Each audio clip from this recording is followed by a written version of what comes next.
you need to find the current flowing through this one, right?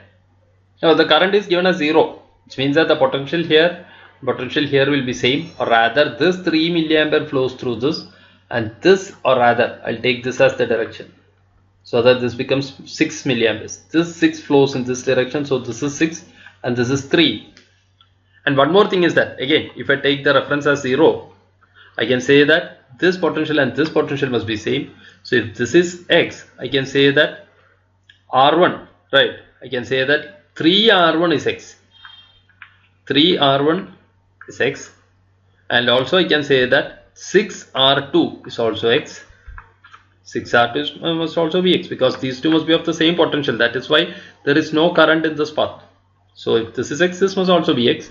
And I know that x minus 0 is 3 into R1, x minus 0 is 6 into R2, or rather R1 is equal to 2R2, right? R1 is equal to 2R2, right? R1 is the first one, so I have got only one such option.